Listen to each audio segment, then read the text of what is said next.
Right, look at this, there we are. The Queen's now coming out of the Mansion House in the City of London. This is apparently the anthem of the Commonwealth. Oh, wonderful. So everyone thinks it's all diverse and collective and beautiful. Everyone's equal, everyone's free. No, they're not. That there is the Lord Mayor of the City of London. Oh, look, there, see, they're parading the conquered people. Lots of little black and brown kids, you know, singing. But of course, as I've said before, it's an exercise in power for the Queen to show that she dominates these people. There's, that is the... I keep flicking away from them, but I'll show you properly in a minute. Poor little things. Turn the sound up a little bit so you can hear them singing.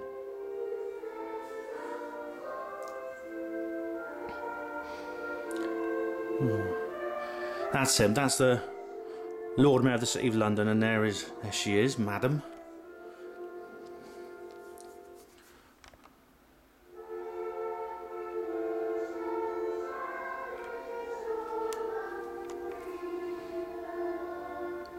Yeah, I'll turn that down a bit there, 'cause it's a bit sad to watch actually. What's been happening over the last hour is that Queen Elizabeth II has been having dinner with the Lord Mayor of the City of London, and God knows what they've been eating and drinking. I don't like to imagine. But she's just coming out now. The odd thing is, there's no cameras. No cameras were allowed in while they were having this private meeting there.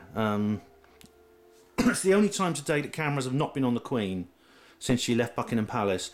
There were no cameras inside Mansion House to show what was going on in there. But I hear a lot of stories about what goes on in there.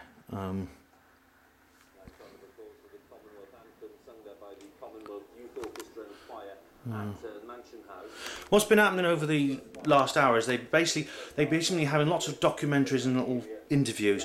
There was a sort of short documentary about the Household Cavalry, and they've also been talking about the various bands of the Household Division and the Royal Marines. Now, as I've often said, there's a big element of the military religion, as I call it, in this event. I've spoken about this many times before, but basically the armed forces are a religion.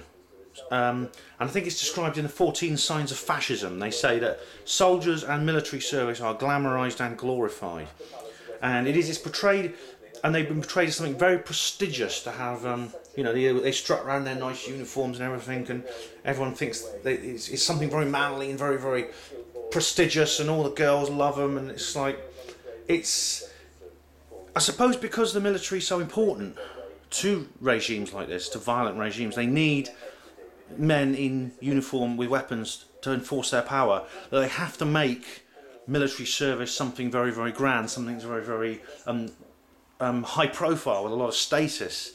And we've seen a lot of that over the last hour. I mean, there's been this, like I said, there's this division, this household division, this Royal Household Cavalry documentary, and things like that. There she comes, you see. Now let's just see if she bows or does anything to him, because she just shakes his hand. He's surprisingly informal. Now, have you noticed something? He doesn't bow. The Lord Mayor of the City of London does not bow in front of her. Now that's very significant, I think. Very significant indeed. Why? Everyone else bows. Everyone else in the country has to bow before the Queen. Well, I wouldn't. And there she goes in her big...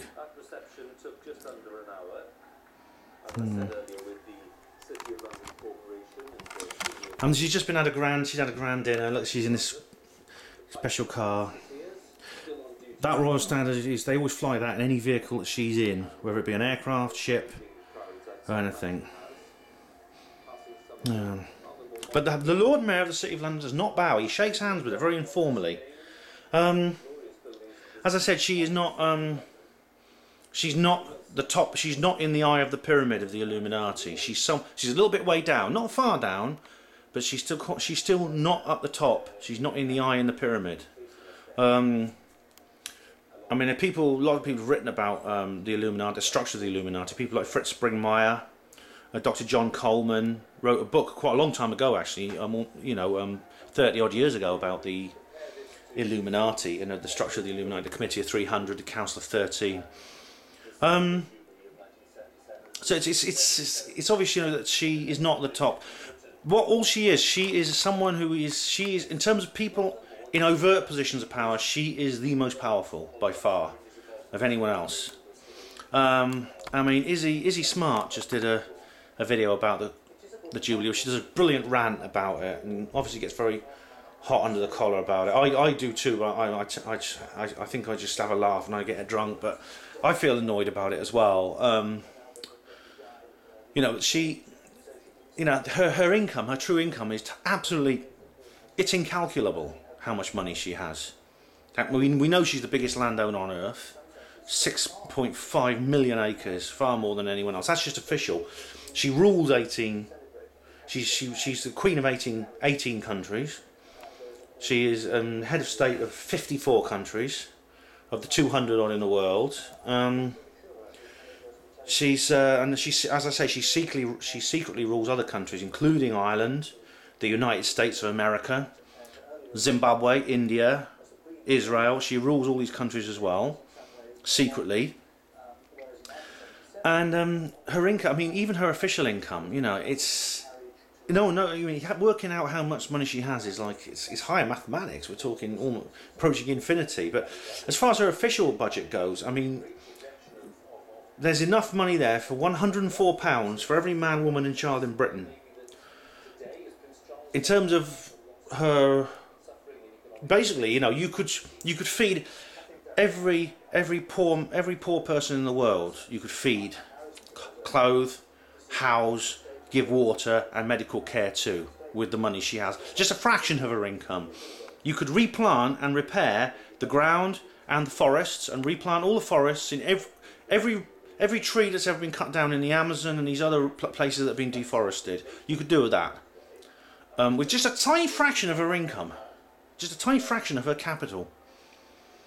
I mean, and the British Constitution Group always talk about the Queen and her common law and things like that, and they say things like, like when they invaded that courtroom in Liverpool, they said, the Queen will back us up.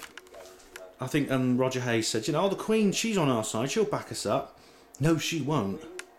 She is not an upholder of English common law. She is a destroyer of English common law. She is part of this regime that introduces statutes and Napoleonic law and the New World Order on us.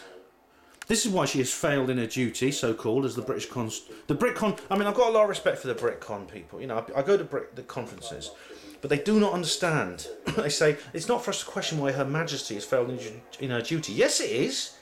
Firstly, she hasn't failed, and it's not her duty. Get with the picture, guys. This woman is our enemy. She's the enemy of English common law and of a natural law all over the world.